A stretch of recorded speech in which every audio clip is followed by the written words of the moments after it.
Welcome to episode 155 of the Scottish Liberty Podcast with me, Tom Laird, and of course, the man who can, Antony Sammeroff, and me. possibly the man who can, Stephan Kinsella, big hitter from the Mises Institute and patent lawyer extraordinaire. And there he goes. Author of Against Intellectual Property, a very influential book in the libertarian movement, I have Indeed. to say. Talking The to most us all, intellectual book. And get my talking to name us all the right. way Let's say from- Stephan. Let's say it. Okay, can you guys stay with me? Say with me, Stephanie. Say with me, Stephanie. Stephanie. Okay, take out the E. Stephan. Stephan. Okay. Did you call him Stephen Stephan, not Kinsella? Stephan. Did you actually call him Stephen Kinsella in the intro? Who? Yeah. Yeah, he did. It's fine. I'm You used to it. I'm used to it. scum. If you want it pronounced differently, spell it differently. You can't blame someone's mother. So this is the thing. You can't blame their mother, man. You gotta. There's boundaries. Why I'm not? not blaming the mother. I blame my mum for tons of shit. Like what? I don't know if I should say it publicly. I'm sure. Well, then don't Too tease late. us. Come Too late. on. My Let's go. ex-girlfriend blamed my mum for tons of shit as well. Like what? Give me one example. Just one. Just one. I don't. Right at the beginning of the show, there might be new listeners tuning in from Twitter. Oh, I'll tell screw you what, they'll have to actually start one of those, websites where they vote. If 100 people sign the petition, Antony will disclose embarrassing God. details of the You're- way that you're his mum so scarred him in sweet. childhood. You Scottish people are so sweet. Well, look, it can't get any more embarrassing than your pimp's cushion that you've got behind you there. Do you like that? Look, I've got a nice. For those of you who are on, It's like is it a Bengal those of you- tiger? What the hell is that? for those of you listening through your podcast app, I am actually sitting up against a leopard skin. Oh, do you have a Jabra leopard too? print. You have a um, Jabra too. We're both Jabra. Jabra Yeah, buddies. Jabro. That's really funny. When I was in college, like there was a group of weird jock guys that started calling me Tony Jabroni for some reason, just because it rhymed. It doesn't even mean anything. They just Right, liked it. okay. And now I'm a real jabroni. Jabro. I put the bro in Jabra. So when you say you went to college, what did you go to college in? Oh God, I didn't know that I was going to be the interview Exactly. guest. We're doing the questions here, Mr. Kinsella. Well, I mean, you brought it up. It's a point of interest. Okay. See, this Antony, is you're going to what have to tell us now. these are the golden moments that people listen to Scottish Liberty Podcast for. It's not about the politics; it's about the And banter. it's not about that cushion. But anyway, go for it. Well, I studied popular music, and then I went and studied music and philosophy, and then I did a postgrad in counselling studies. So things So- you could have done like without a college degree. Well, I mean, yeah, pretty No, much. I'm fucking with you, You but could like, have, but you defend could have yourself. Defend I yourself, could my have, brother. but I wouldn't have had the. the I don't fun know. I actually and the felt drinking. one of my reasons for going was I thought people like me should have a degree. That's how pretentious I was at 22. Okay. Late. Okay. First question. What for- did you do your for degree Stephan. in? No. For Wait, Stephan. wait.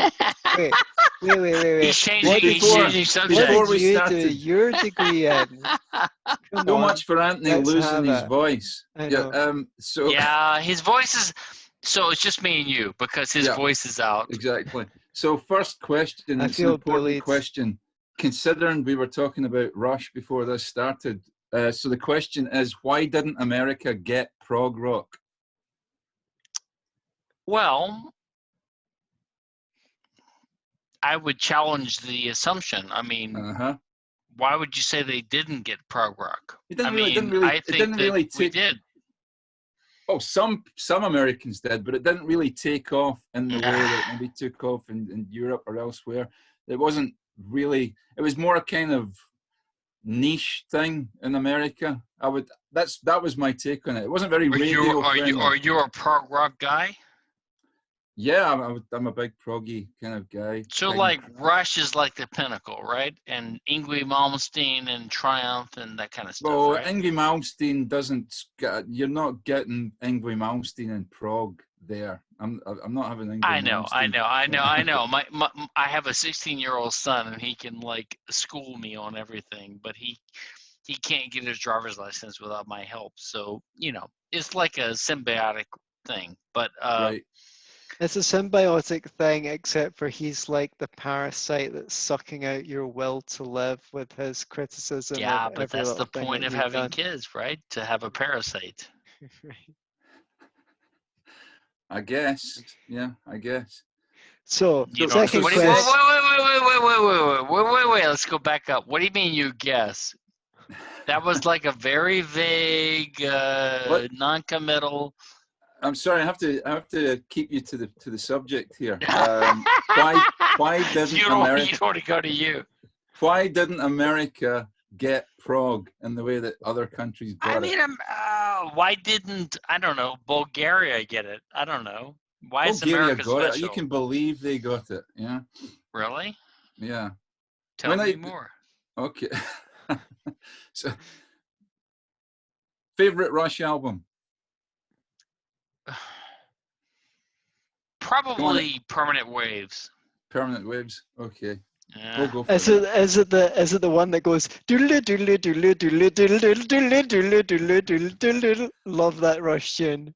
Love that Rush tune. Give me 60 more seconds and I'll tell you.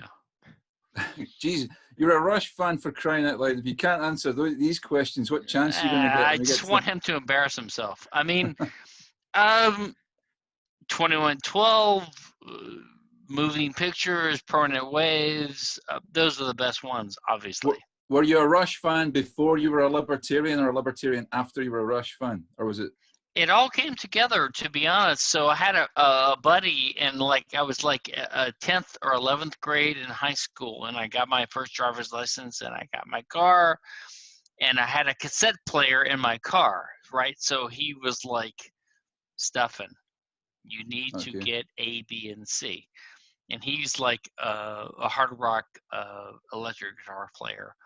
So he said, so my first two albums were Queen, Greatest Hits, and Rush, Permanent Waves. And that got me going. And I was crazy after that. So that's just, I mean, it's boring. I realize after a point it's boring, right? But I love Iron Maiden, Rush, Triumph,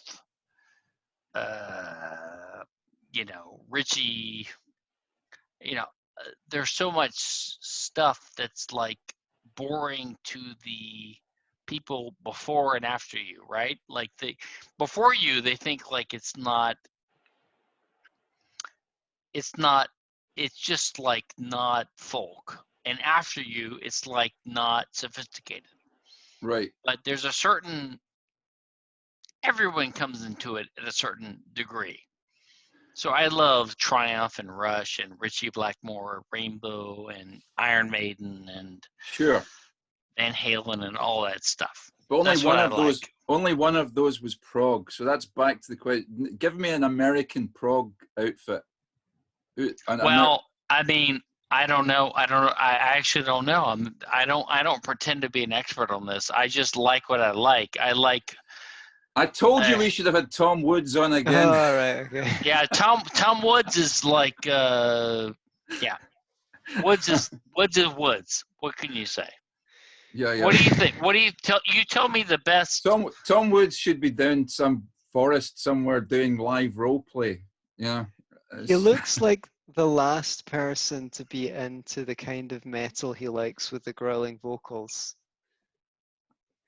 Yeah, but that's an unfair comparison because everyone can be what they want to be. I agree, but I'm just saying that he looks deceivingly like the kind of person who wouldn't be into that and has quite a conservative demeanor. And he chided are we going to talk about intellectual property or we're going to talk about this boring wait a shit? minute. I was sagging into that.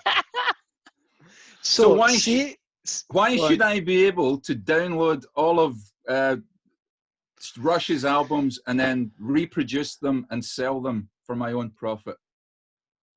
Why should I be able to do that? Yeah, why should Tam be able to do Why that? should I be able to profit off of Russia's work, Well, Hard hard work. labor? Okay. So first of all, notice that you just mixed together two different things. Okay. Why should you download them? Why should you be able to profit? So those are two different questions. Right. And the answer to this both is the same in a sense, like because you don't violate anyone's property rights in doing it, and it's good for Oh, everyone. That's question begging. Yeah, I know, and I like when you did that to my enemies, but don't do it to me. Oh, talking of that, would you be referring to his recent debate, where apparently he claims that you were his Mickey from the Rocky movies, like you were his coach? Oh my God! Hold on, let me open up my Mac notes. All right. I have so okay. many notes on I this did actually- whole topic. I think the reason why Stephen said that is I did actually accuse Stephan, not Stephen, but go ahead. No, you got me doing it, Tam. For fuck's sake! Let's stop for a second. I mean, I don't want to be an asshole, like You're No, not. go on. with some Don't weird ever- name, it doesn't but like stop us. you do know a girl's named Stephanie, right? Like Right. things like that. I know. It's totally How hard justified. can this be? It's totally justified. I hate it when people call Yeah, me. it's not Anthony. No, Stephanie, I is don't. it? I actually It's not don't hate it. I Stephanie, just it's I'm not Stephanie. confused by it. Well, I'm just not. I do actually hate it. So Stefan, I did Well, actually. the problem is your name is Anthony, and people call you Right. Tony or T-Boy or whatever, right? Ants. Ants. I don't like nicknames either. Ants. I don't mind ants. Ants is quite cool. My brother calls me that sometimes. No one says ant. Yeah, they do. No, ants lame. Ants is okay with an S on the end. All right. Well, I think Stefan's referring to the fact that I did actually accuse Adam Mossoff, my interlocutor, of begging the question, which just means circular reasoning for people who think it means the same as invite the question, which I then did to you, Stefan.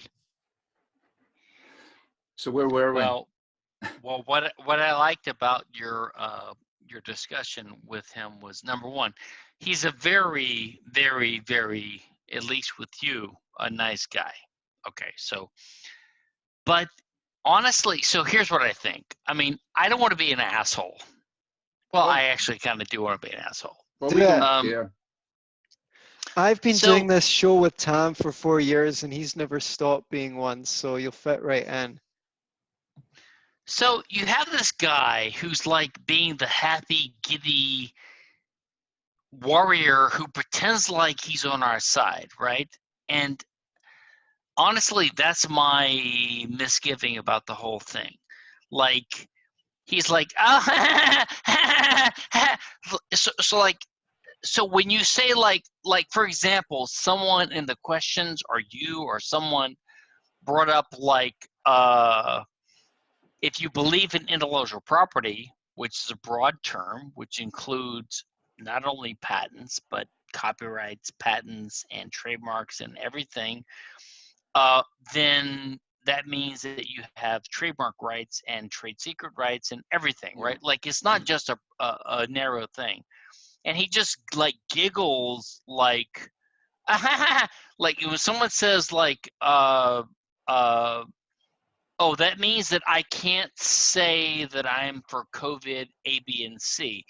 And someone might trademark COVID-19 or whatever and charge you 15 cents per usage. And he goes, ha, ha, ha, ha, ha, ha. It's like, what the fuck are you joking about? You believe this motherfucking shit, okay? You understand? It's like, it's not a joke. You're actually in favor of this. And you know what? If you were a socialist or a Marxist or a commie, that's one thing. Because I'm used to being disappointed in these people. But if you're like a liberal and you're like joking, like you're in favor of patent law, IP law, whatever, and and by the way, they never define it. You notice this. Right. By the way, I have 35 questions in my notes thing we can talk about if you want to. But the point is, it's like, come on, guy. It's like, it's not a joke. So like when someone says, oh, according to your theory of IP, I can't say my name, and he giggles. It's like, this is not a joke. This is what you're in favor of. Like, This is horrible. This is fascist. This is socialist.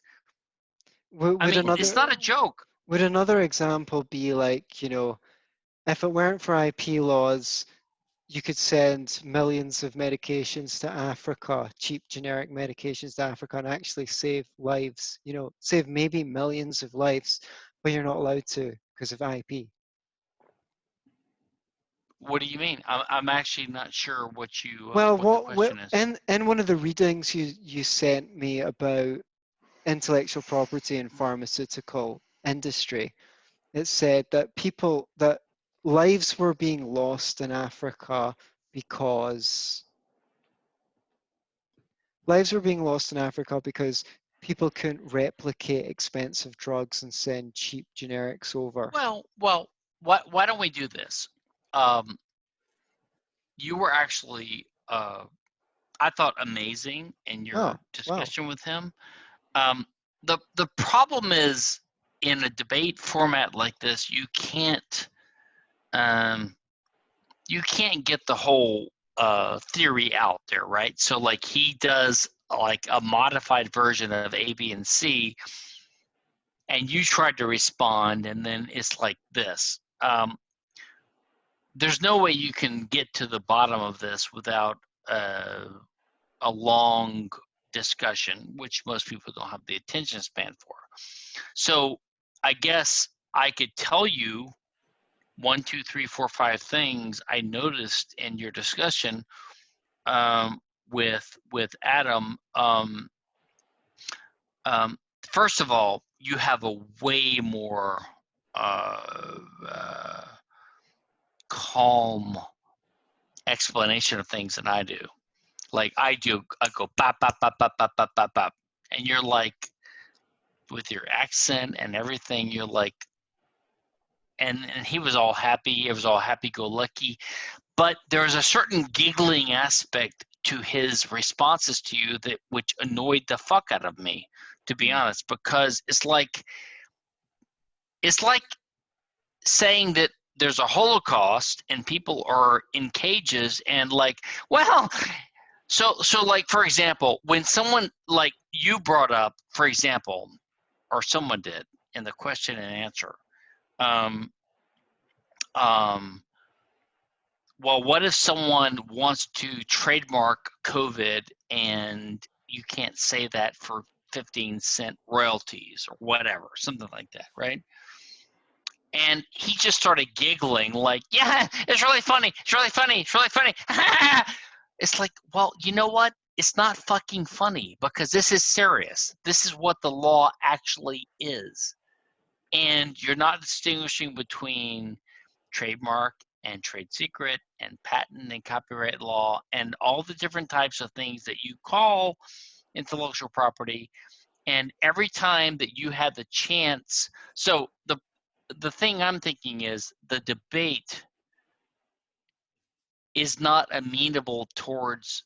So, for example, I mean, Anthony, what do you think was, so he had 10 minutes to give his presentation, right? And he did something, and basically what he said, and you can correct me if you think I'm wrong, he said that property, IP rights, which are basically patent rights, which he never clarified, they are like property rights. That's what he said. And then he mixed in together incentives and causation and correlation. And by the way, one of the things he said, which you challenged him on, which I admired you for, was that he said, well, you know what? you have a point. Now, he didn't say it this way, but he said, Anthony, you have a point that we can't prove causation and correlation. However, even with regular property rights, we can't prove that having property rights produces wealth, right?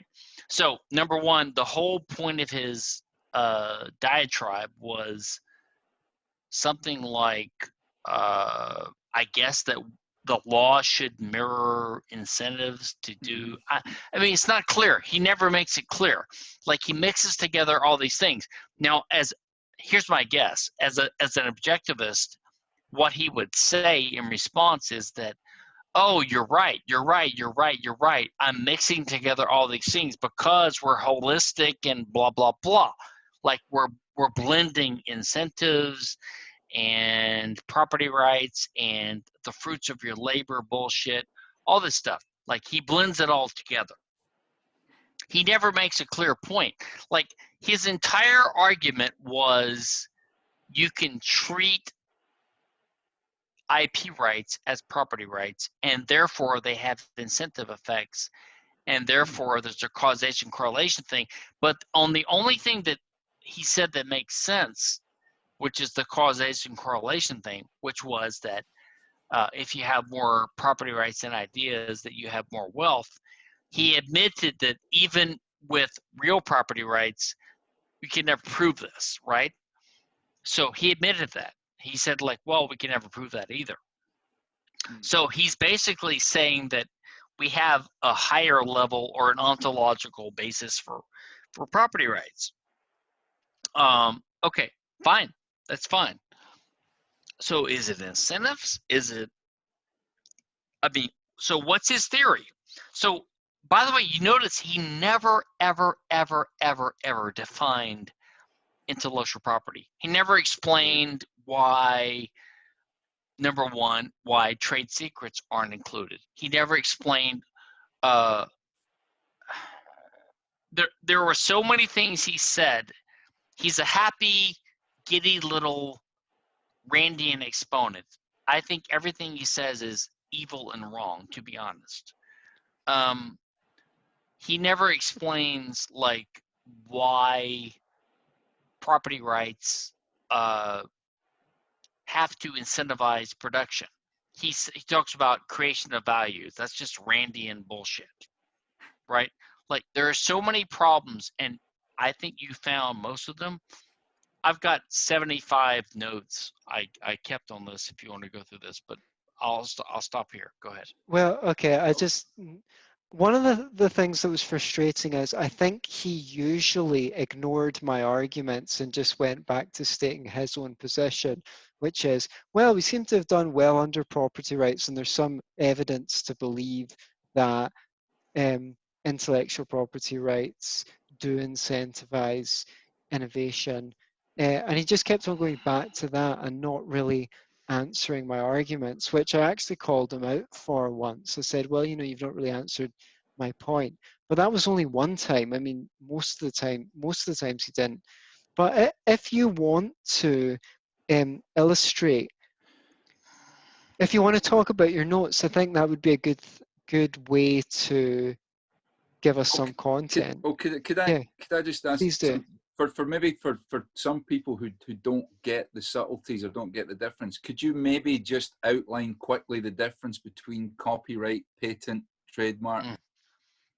So I would be happy to, but this is the problem, is that, right. So you have Adam Mossoff, who is some allegedly respected law professor, and honestly, look, the guy seems like nice, he's happy, he's friendly to Antony. I mean, so everything is fine, but he's not a patent lawyer. He's just repeating, honestly. So here's the problem. I think that most people are not that into theory. I can see what he's doing. He is taking on, so he's a Randian. He's an objectivist. Let me be clear.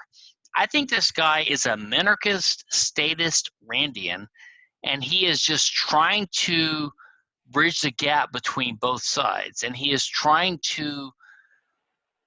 So he mixes in like 2, 3, 4, 5, 6 arguments, incentives, all this kind of crap, utilitarian. He's totally unclear. He never defines intellectual property. He never defines it. Okay, number one. He never says why the term should be arbitrary. He never says what the term should be.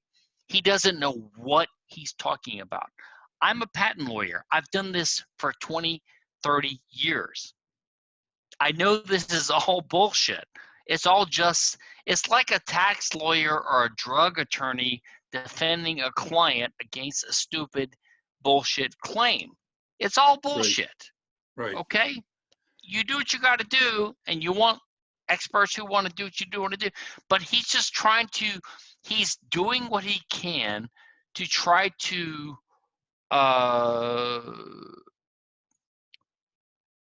he's trying to, Ayn Rand, who is his mentor, because he really doesn't have any deeper theories than that. I mean, Ayn Rand knew literally nothing about intellectual property. She just was a Russian girl who became libertarian oriented and came to America and loved the American Constitution. That's it. And guess what it says? You should have patents and copyrights. So she came up with some stupid justification for it, and you have some law professor who has never practiced it like I have, and who's just coming up with a justification for it. Right. It makes no sense. And he's giggling. So here's what annoyed me about the whole thing. So you guys were joking about, like, okay, so intellectual property is a term that these guys came up with to unify the entire field of state intrusions onto private law, trademarks, patents, copyrights, trade secrets. I can tell you more than anyone listening would know. Trust me. Okay? Yeah. So you have Mossoff, who knows less than me, I guarantee it, and I would do a debate with anyone to see this, okay, saying, so someone says that, oh, well, what if someone trademarked the COVID term and they said you couldn't use COVID in your brand name? What did he do? Listen to the video, watch it. He started giggling like it's a joke. Hey, guess what, Adam? It's not a fucking joke. This is serious, okay? So you're in favor of reputation rights, which he explicitly said. He's in favor of trademark rights, defamation law, trade secret law, copyright law, patent law, which they call IP law, okay? It's not a joke, okay? So actually, as a matter of freaking legal fact, someone cannot use certain words because they will be put in jail or penalized by the state. This is not a joke. This is not what my fellow liberals believe in. Trust me, okay? This is why it's disgusting to me, okay? Right. Don't joke about it. Don't giggle about it. Don't be in favor of the state having defamation law, reputation rights, all these laws that will let the state put you in jail or take your property or penalize you because you made a comment, right? Free speech. So I don't think it's funny. So that's Right. I'll stop ranting, but the reason I get passionate about this is because I really, really, really, really do not view these guys as our fellow allies. They are not liberals. They're not in favor of free markets. They want the government. Okay, so Adam Mossoff believes in the state. He's a minarchist, or what we call a fucking statist, or a mini statist. It's not a joke. These guys want the government to come in and manage and regulate the economy and tell you what you can do, what you can't do to maximize incentives. Seriously, everything about this was horrific, horrific, horrific, except Antony did a pretty good job defending against it. But these guys are not our allies. This is not liberalism. This is not free markets. This is not competition. I mean, what the hell? Go ahead. when I'm talking, or when you're talking, or anybody's talking to an ordinary average Joe, okay, not you're getting nobody, somebody who's not familiar with lawyers' arguments, somebody who's not familiar with all these terms such as trademark, and it seems to them on the face of things that intellectual property rights are there to protect people's work. That's what they think, you know, and it's to protect. Yeah. Okay. And Fine. Okay. Yeah. That's what they think. So what do you say to somebody like that, you know, briefly, just to go, okay, here's why it's in your interest to get rid of intellectual property laws. Here's why it benefits you. Because that's what everybody wants to know. How does this benefit me? It seems to me on the face of things that these things are beneficial, because that's what I'm told. But what good will it do me to get rid of these things? How does it make my life better to get rid of intellectual property law? So I appreciate the framing. I appreciate the question. Yeah. But in the end, the question to me seems like the same kind of question where you say, like, okay, the world is falling apart. Yeah. Why shouldn't I take the COVID reparations payments or whatever the hell they're doing, right? Like, okay, I can't give you a good reason. I mean, like, okay, if the government gives me $19,000 a year welfare payments, why shouldn't I take it? Okay, maybe you should. But the question is a broader question. It's like, what should the government do? What's the function of government? What's the function of politics? What's the function of law? What's the function of justice? What should justice be? What should property rights be? All these questions, right? Yeah. So I guess I would say that it depends upon what your question is. Like, if someone asks me, should I take this benefit? Should I feed at the trough? If there's a trough, should I feed at the trough? Right. I don't know. To me, that's an Epicurean or a, philosophical question. But right. To me, the real question is, should there be a trough? Right. And my answer is no, there shouldn't be a trough. I guess. And that's what IP is. There shouldn't be a trough. Right. Right. So I guess people can't imagine living in a world where, say all those shows on Amazon Prime or Netflix, anyone can just, it's not illegal for anyone to just download them and watch them, even though tons of people put all their work into making those shows. And also think, well, why is anyone going to bother putting that much money into all those special effects and directors and producers and distribution and all that stuff if anyone can just download it and watch it? Give me 30 seconds and then I'll get back to you. You guys Sure. can talk. I'll listen. Okay. So I think it's worth clarifying, Anthony, sure. for maybe those who are mystified as to just exactly what we're talking about. Could you just frame it for us? What was the debate? Who were you debating? Where was it? Okay, so I did put it on the podcast feed, so anyone who's not listened yet, you can go back and listen to it. I was invited to attend a debate with Adam Mossoff, who's he's apparently an expert on this, or someone in the liberty movement.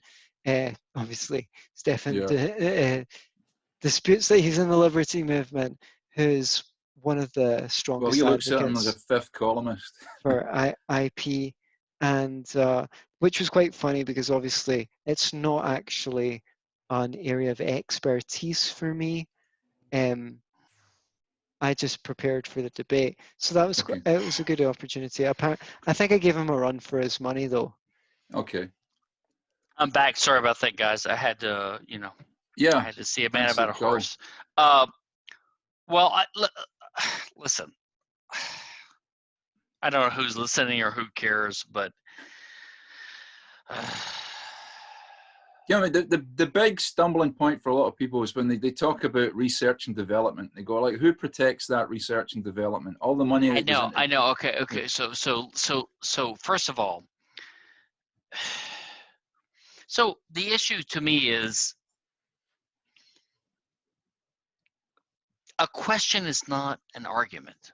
I mean, honestly, I know I say this over and over again, and No, I everyone. get that, but people will ask questions, and if you don't kind of answer them Yes. satisfactorily, yeah. Yes, but then you get back to activism. So okay, fine. So you can answer questions, but the questions then have to be formatted into a way that is a real question, like a single question that's not loaded. So to me, I Okay. will answer any question that's sincere, genuine, and not loaded, right? Yeah. And not compound. This is a lawyer thing. Yeah. Compound means you can't ask 5 questions in a row because it's not serious. Like rat. It's rat-a-tat-a-tat. It's like, what do you think about A, B, C, D? It's like, well, which one do you want me to answer? Number one. So it has to be a single question. And most And of it them are can't probably be, red herrings anyway. well, that's the problem, is that like you can't ask a loaded question. And so if someone asks me a question like, okay, Stephan, you just said that like IP is A, B, and C. How would I make money selling my poems? Okay, now that's not a horrible question, but it's not usually the real question, because that wasn't my argument, right? My argument wasn't. So it's like, so what they're saying in effect is that like, hey, Kinsella, I think that everything that I can imagine that should be promoted by society should be somehow viable economically. And unless you can explain to me how this will work, I'm going to reject your proposal. So that's what they're really saying. So it's almost like the welfare state argument. Like, okay, so you libertarians are saying that like you don't support public education and the welfare system.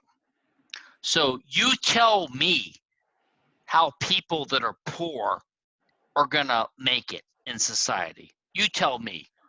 Now, when they say this, you tell me, what they're saying is they're switching the burden of proof, right? They're saying that unless you can guarantee to me that A, B, and C will happen, I'm going to reject your proposal. And so then libertarians bend over backwards and they say, oh, well, I think there'll be charity and there'll be A, B, and C. So they try too hard to please these assholes, right? Right. So they're sort of giving in to the, but here's the thing. What if we switch the burden of proof and we say, you tell me how Social Security in America or whatever you have in Europe, how will that guarantee everyone's going to be taken care of in 45 years? You tell me how that's going to guarantee that. And they'll say, well, they won't know. They have no fucking idea, right? Right. So it's like, well, that's not the real question. Like, so do they want to guarantee? And if they want to guarantee, guess what? That's buy not a coming. Toaster. Yeah. Right. Okay. Yeah, there's no guarantee coming. So I like it. Anyway. Yeah, sorry, I mean, I'm think ranting, guys. Yeah, okay, if you want a guarantee, buy a toaster. So we're seeing where you're coming from. I just think that most people have a sense that it's unfair if I go take my guitar to an open mic and afterwards some salubrious bastard is like, oh, Ant-Man, that was a really great tune. Is that one of your own? I'm like, yeah, I've been working on it. He's like, And next week I see him on Top of the Pops. Well, you know what? Having stolen my song. I think they do have that view, but they also have a view that capitalism is unfair and you know what? Maybe people need to but wait, Stephan, right? Some of the most ardent proponents I know of intellectual property aren't capitalists, they're leftists, and they hate all other kinds of, oh yeah, sure, actual physical property, that's theft, man. But if you take my song or my painting or my dance fucking routine and you copy it then I'm going to sue your ass in about 10 different courts, right? So these are people that you would normally associate with, oh, property theft. But as soon as it comes to intellectual property, they're full on. No, that's different. You know, that's my stuff. You know, I'm an artist, and that's my stuff. You don't get to get my stuff. So it's not just capitalists who are, you know, who come out with this kind of stuff. Oh no, I agree that the criticisms of IP are like they're all over the map. Like, so I actually like almost don't want to associate with the people that are against IP, because half of them are against intellectual property because they're against property.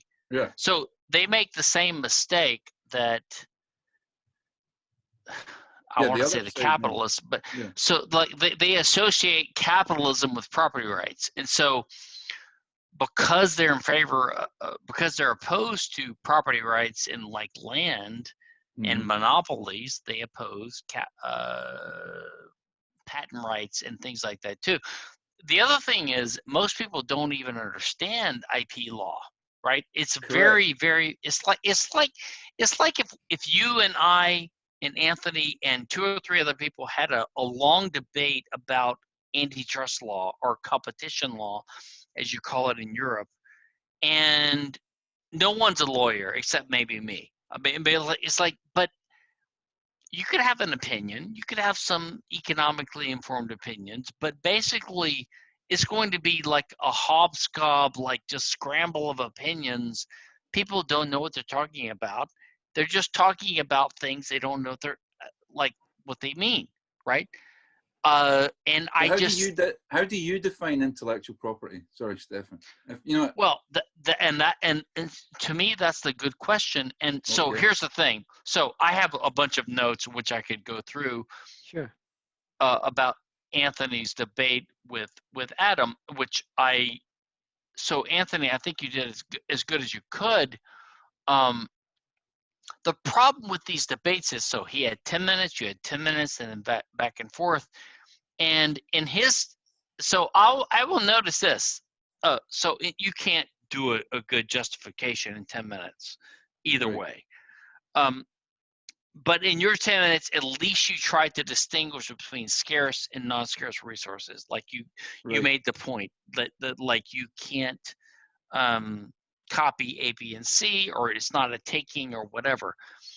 Mossoff never, as far as I can tell, never ever even tried to make a coherent argument. Like he basically kept saying that it's property, which to me is a legal positivist argument. Like it's the government treats it as property, and then once it's property, you can trade it. And even you pointed out, Anthony, like, well, we're living in a given system. That's why people do this. That's perfectly true, right? I mean, you don't want to bring up slavery or the Holocaust or whatever, because then you'll be dismissed. But honestly, there's no limit to this kind of reasoning, right? Like human slaves were property. So the fact that I wish the I legal had system, made that point. Well, but the format of this debate doesn't lend itself towards that kind of systematic, like getting to the point. But the problem for me was that Mossoff was like a nice guy. He seems like he's a liberal. He agreed with you on half of your points, which made sense, right? Like about how the FDA, and I hate to use the U.S. system because I hate being U.S. centric, but like the FDA system or whatever the drug approval system is in other countries, like it biases things in a certain direction, and it imposes costs, right? So if that's your concern, just reduce those costs or whatever, or the minimum wage or A, B, and C. And he would cheerfully admit to that. But when you guys brought up examples, so here's the problem: there is no such thing as intellectual property. I mean, and the whole question is not intellectual property, and the whole question is not property. The whole question is not what is property. Oh, and by the way, while I'm rat-a-tatting things off, I will say, Anthony, like what I liked is how you are calmly A, B, C. I can't do that. I just can't do that. It's just not my nature. But that was good. Like A, B, C. I've yet to see But this exchange, so well, if you I'm see it, looking you'll see forward. what I mean. He Okay. was like just calmly like responding. Now the problem is the format doesn't enable itself to doesn't allow like a comprehensive case to be made either way. And the big problem is, I think, and now I think that the objectivists and whatever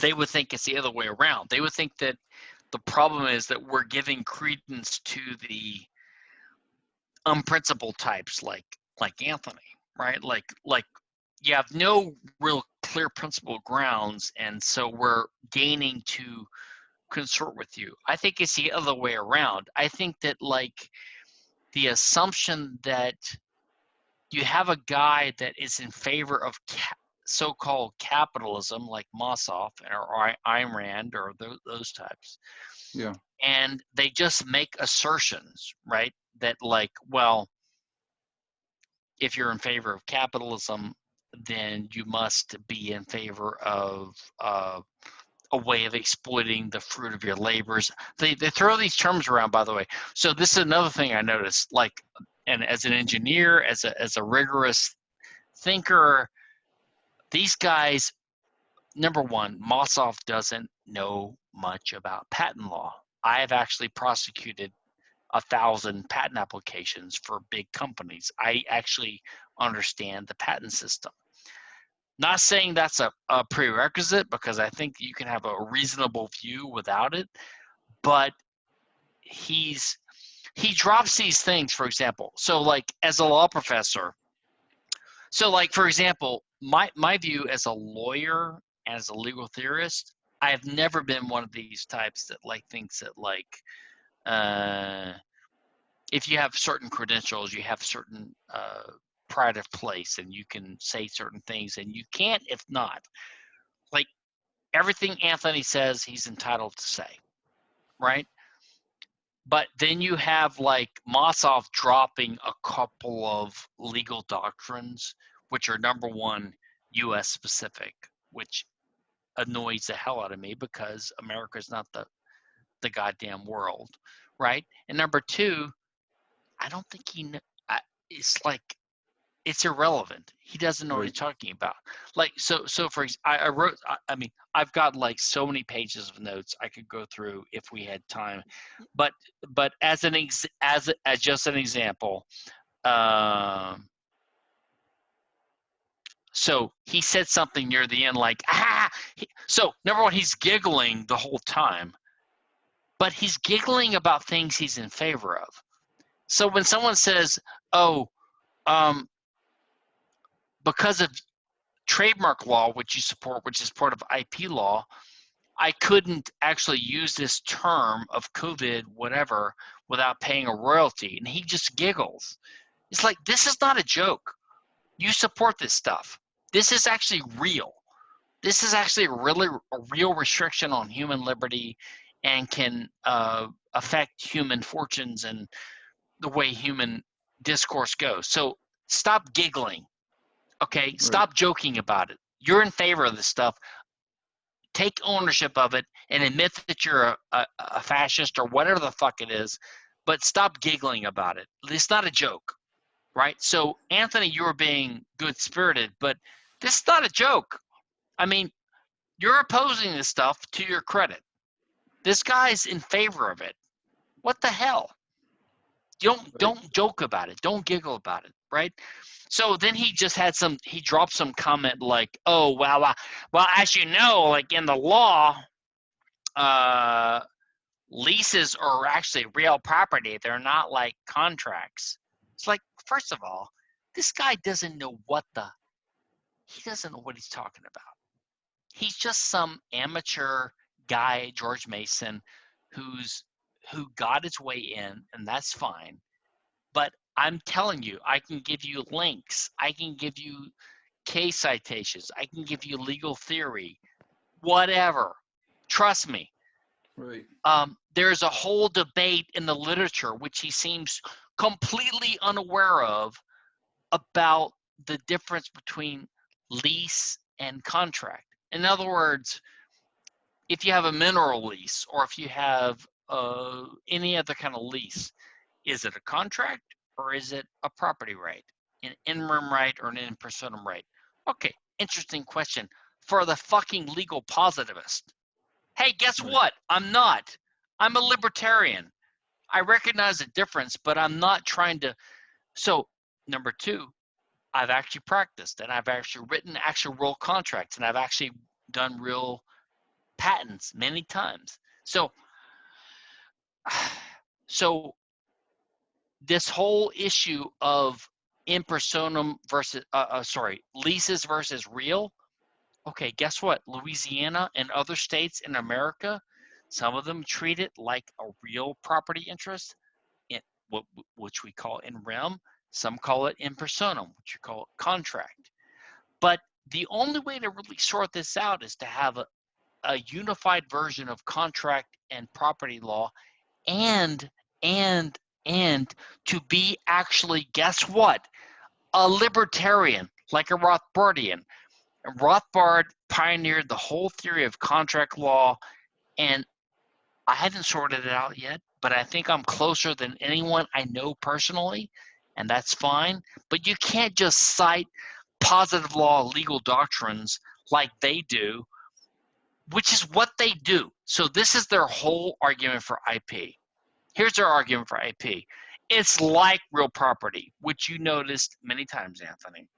Mm. Right? It's like it. It's like it. It's similar. There's similarities. Yeah, and Okay, a few so what? times in the So what? debate, he shot himself in the foot by referring to non-intellectual property as real property. And I kind of wanted to snidely remark, oh, so you admit that intellectual property isn't real property.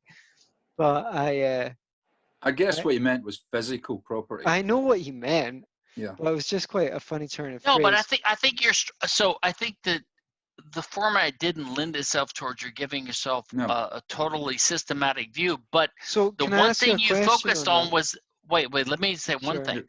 The one thing you focused on, which I liked, was that you kept saying over and over again, like, listen, if you take my property, I don't have it anymore.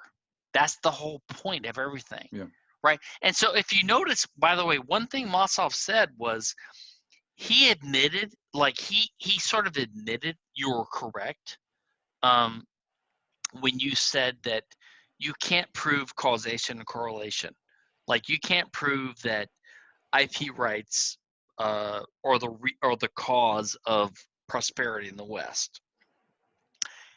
His response was not to argue against you. His response was to say that, well, we can't know this about property rights in general.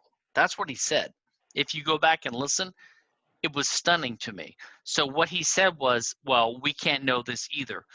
So what he's admitting is that we don't, our argument for these principles is not an incentive-based or utilitarian one. In other words, we're not in favor of property rights because we know that they will lead to better consequences.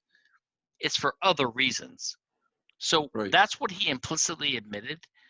In other words, we're in favor of property rights for what you said, Anthony, like we have to solve conflicts among scarce resources, and that doesn't apply to ideas.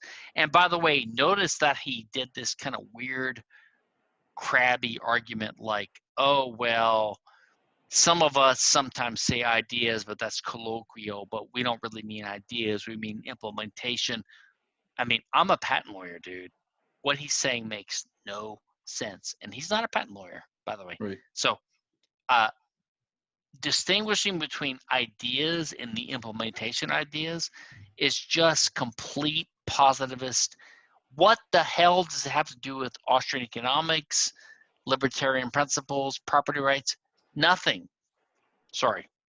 Rant Not over. So you said that the debate and the debate platform did not provide an ideal platform to give a comprehensive response. What should I have said that I didn't if we were doing a show that was in a format that lent itself to that? What didn't I include that I would have been able to include if it I was mean, possible? I think that if you had known ahead of time what he was going to say, you could have prepared a couple of, zingers or whatever. Um, but honestly, probably nothing. I mean, I think you did it as well as you could in the friendly, and I think and I by the way, I agree with Adam. He seemed like a nice guy, right? He seems like sincere. Honestly, I think he's just a Randian. He just is doing whatever the hell he can to rehabilitate her completely insane IP views. That's what he's doing. Right. But he doesn't know what he's doing. I mean, he's just a law professor. He's smart, and he's like blah blah blah. But I don't think you could have done anything differently. To be honest, I mean, if I could fault you, I wouldn't fault you. I would just give you some constructive criticism. That's what I meant. But I really can't, because all I could say is, okay, if you have 10 minutes and you know what he's going to say, do the following. But I think Yeah. I think you hit the high points as best as you could. And I'll notice this too. Adam Mossoff, and you called him doctor at one point. I don't know if he's a doctor, so I would be careful about giving people credits that they don't deserve. He's just a lawyer, which is a JD, which is all bullshit. And has no experience in actual patent law, as far as I can tell. Whatever. So I'm not that impressed by this dude. Okay, Right. but he's cheery and giggly. Okay, so give him that. He's cheery and giggly, and he's got probably 5 little things he can put on his resume that he's like the ad hoc advisor to this following group that's in favor of IP. Okay, all that means is you're a goddamn Randian, and you're trying to do whatever you can to rehabilitate. I mean, so here's what I would have done. So there's probably 2 or 3 or 4 things I would have done. Probably most of them only if I had seen what happened after the fact. But number one, I would have asked them, okay, what about Ayn Rand's clear views on the fact that you only own or a scarce resource, and that when you rearrange things, it does increase the value of the things you own, but you don't own the property value and the rearrangement rights. Like, I would have asked them that, because Ayn Rand clearly was conflicted. Listen, I'm not an Ayn Rand asshole. Like, I don't blame Ayn Rand for not getting A, B, and C correct. She got, or everything correct. She got A, B, and C, and D, and E, F, G correct. Okay, that's pretty good. But she got confused on IP. Okay, not a big problem for me, because I don't learn IP from Ayn Rand. It's really not a big problem. But Adam Mossoff apparently does. You follow me? Yeah. This is not a big problem. I mean, Ayn Rand was totally confused. When Ayn Rand wrote on IP in 1962 or 5 or whenever it was, she thought, mistakenly, Ayn Rand believed that the American, I hate to go to America, but she was in America. That's what she was thinking. She thought the American IP system, the patent system, was a first to file system, which meant that the first guy that files for a patent would win. And everyone said, why can that be just, right? How can that be just, right? Libertarians were like, how can you really be in favor of this? It makes no sense. This is not natural law. Not. And Ayn Rand said, well, and blah, blah, blah. She like came up with some stupid, totally horrible argument for it. The point is, she was wrong. Right. At the time, and until about 2008, until Obama, the American Reinvents Act, the U.S. had a first to invent system. We didn't have a first to file. So like she didn't even understand the law.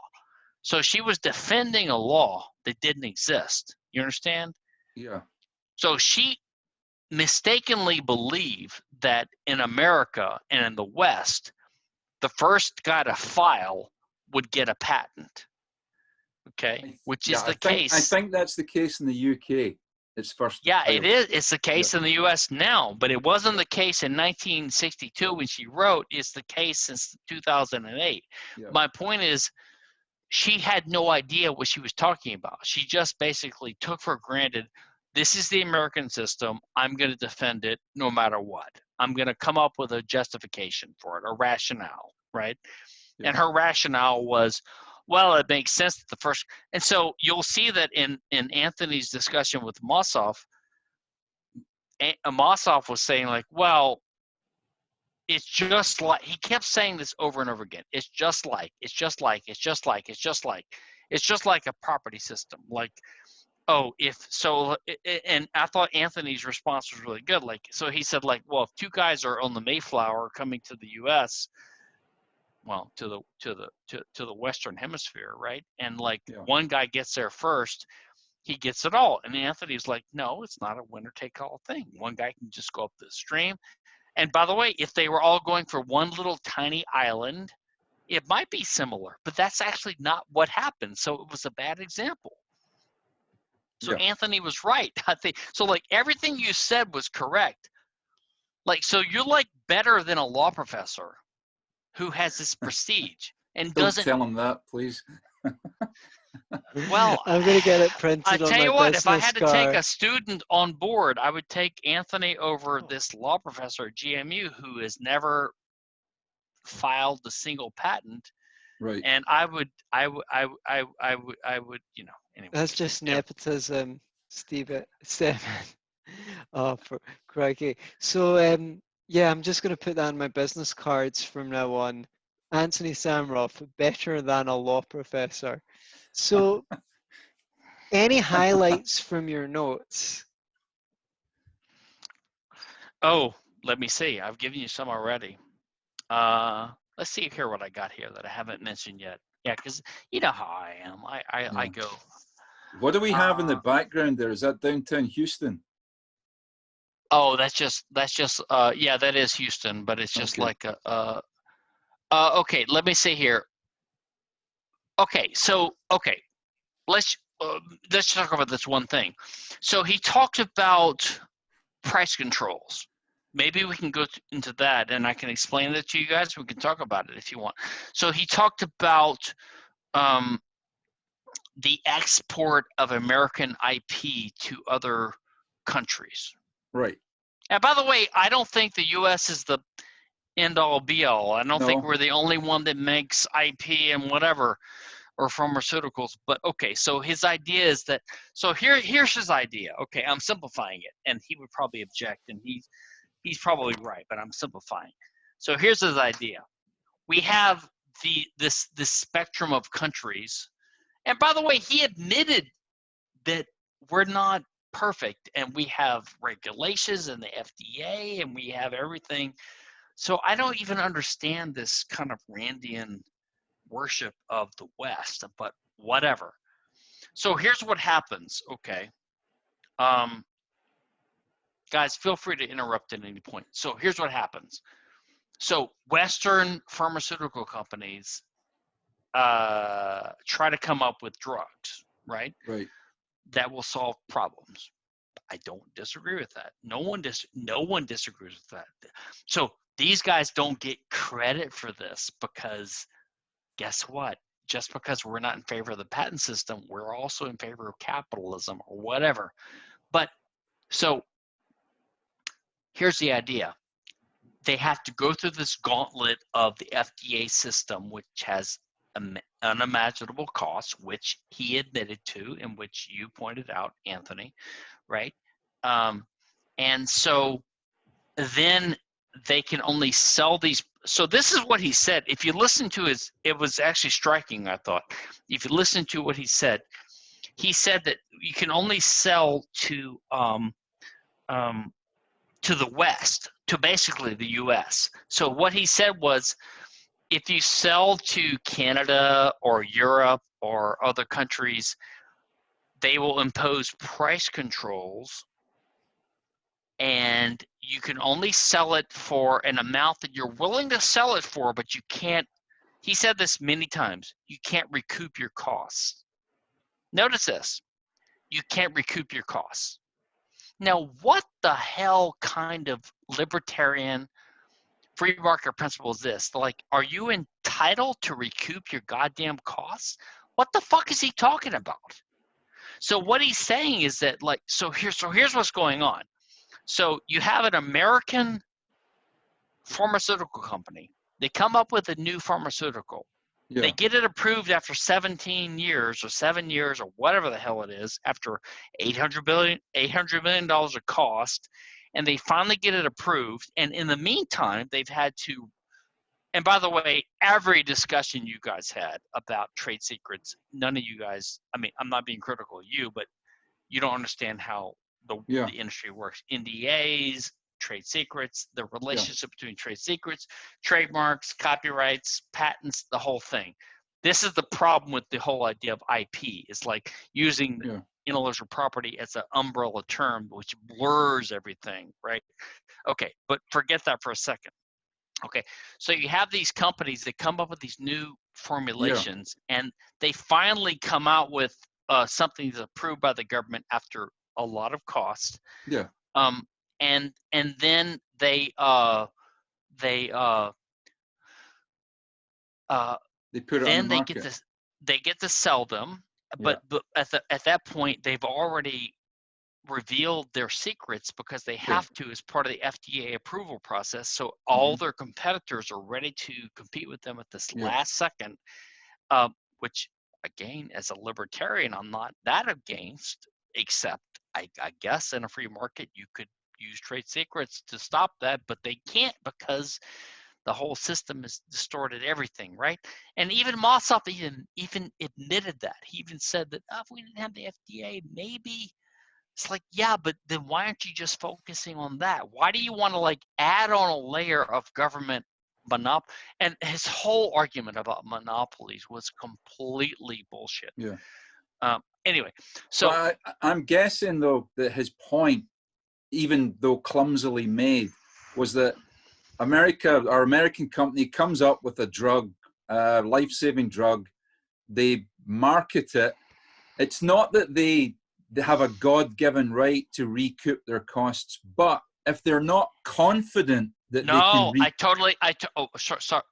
sorry, I totally disagree with you. I think he does believe there's a God-given right to recoup your costs, but go ahead. Right, okay. So, but to put it another way then, if I don't have confidence that I'm going to recoup my costs, then that makes me less likely to invest.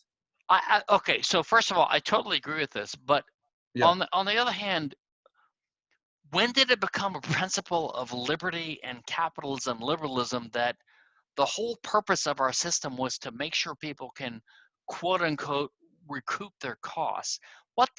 When did this come about? It's like, no, but it's you as an individual if you're in business, and if he's talking from a Randian point of view. But hold on. Self-interest. The point, okay. Yeah, but the point of doing activity is not to recoup your costs; it's to make a profit. So, where did this become the standard in the first place? Well, the basic well, then it's going to be, if argument- I can't recoup my costs, then the chances of making a profit may be I know, but that's like saying that, like, if some company that's a venture, okay, if they're going to go bankrupt, so what? What does that mean? Well, I don't care, but I care if it's my company.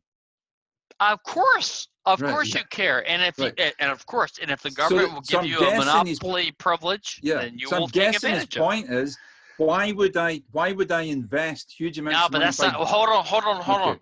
Yeah. That's not. You just said, why would I? That's a question. That's a fine question, but that's not a point. Let's be clear. Asking a question is not a point. Well, I guess the point is we should have patents because if we don't, people will not spend 2.4 billion or whatever the updated Exactly, figure but is no one would ever in say that because researching. that's ridiculous. So what they would say instead was so here's what they would say instead. So here's what they would say. They would say this. They would say this.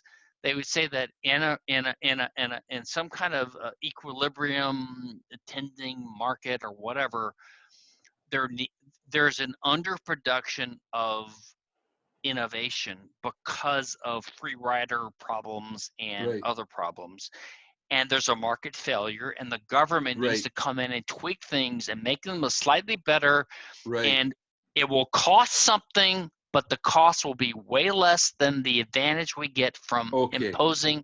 So that's what their argument is, but they Right. don't want to make it this explicitly, because if they do that, then they have the fucking burden of proof, which they don't want to prove, which you notice in our whole thing. They said, well, I think Mossoff said to Antony, the burden of proof is on you. Like he tried to switch it. You notice that? So Yeah. you I notice did. this is the whole point of this entire way of framing things, is to change the burden of proof. And it's to change the burden of like, what is the purpose of law and justice and social organization, right? Okay. So that's kind of my perspective on it. I'm not trying to rant or ramble, but that literally is my perspective on all this. Right. Does that make sense? It does in the way that you've put it. Yeah. Any more major Yeah. points before we wrap up? No, I'm gonna ask one thing. I saw there's two questions that arise out of a Q&A session that I saw you do before. And if I can just find my note here. Yeah, you recommended, and this is way back though, this is in like 2010 or something like that. You recommended a book called Against Intellectual Monopoly, and I think it was by Michelle Baldwin and David K. Levine. That's a long time ago. Is there anything since then that you would recommend? Does anything surpass that in terms of its content, or can you even remember that far back? Oh, I remember. It's Michele Baldwin, who's a French guy, and Yeah, David Levine. yeah, I mean, we're friends. I'm an admirer of their work. I think they have surpassed it slightly with a recent paper right. about 3, 4, 5 years later about patent law, where Okay. So my understanding is this. So these guys are utilitarians, okay, which I oppose their entire methodology, to be honest. Yeah. I don't think that's how you solve these issues. You can't Okay. solve them this way. But they did basically examine the entire case for IP on its own terms, and they were careful, and I think they were actually moderate leaning IP or something like that when they Okay. started, but then their investigation showed them that, like, Jesus, everything Right. is bad. Like, everything turns out negative. Right. Now, they ended up in their first book. I mean, from my point of view, it's fairly moderate. From the average point of view, it's pretty radical. They basically said we should get rid of most IP and maybe we should replace it with a system of government subsidized research grants. Like, Right. you know, and as a libertarian, as a holistic thinker, I'm like, I know you messed the whole thing up. Like, but at least they're better than the other guys because they they at least admitted A, B, and C are wrong, right? Okay. And then their later paper, about 5 years later, which I could give you the link to, Sure. I think it's called The Case Against Patents. It's really clear. Right. It's just on patents, not copyrights. But they Okay. kind of like, so like they even dropped that. They're like basically yeah. So like even from a utilitarian point of view, I think that they're like, dude, we have to give up patent. Like the Right. world would be a better place if we gave up patent and copyright. Yeah. Now, their argument is not the same as mine. Mine is more Austrian, Rothbardian, libertarian, proprietarian, whatever you want to call it. Like Sure. mine is more justice based. Like Right. there's no excuse for using force against someone for copying other people's Right. ideas. And in It's fact, a deontological argument then. I don't know. I mean, other people can characterize Can make it, that okay. but it's not utilitarian. Sure. I wouldn't say it's opposed to consequentialists, because I think consequentialism and principled or deontological arguments converge. Okay, Right. but that's just my view. Okay, that's just Sure. my view. Anyway, no, you're right. So that book, those guys are the best on that side. Sure. Okay. So what amazes me is that they're like a 1,000 people on their side, but none of them, or very few of them, come to their conclusions. Even though, if you honestly just followed their own methodology and went down their path, you would come to their conclusions. But they just want to come up with a reason to So here's the basic idea. I'm in favor of innovation. I'm in favor of ideas because I'm not a dumbass sitting in a hut. I like ideas. Therefore, I favor property rights and ideas. This is how they think. Like, basically, if you're in favor of ideas, you have to be in favor of property rights and ideas. Right. And if you're against property rights and ideas, which is IP law, they will attack you as being anti-intellectual. It's crazy. I mean, the whole thing is crazy. Crazy, crazy, crazy, crazy. All right. With that crazy, crazy, I think we'll wrap up for today because we've gone over an hour. Thank you so much, Stephan, for joining us. Thank you, guys. I appreciate it. Sorry for I wander when I talk. I walk. Yeah, that's okay. My wife wonders why I wander around the house, but I've been wandering around while I talk. But I appreciate it. Okay. Well, I thank you very much for joining us on the show, and hope to speak to you again.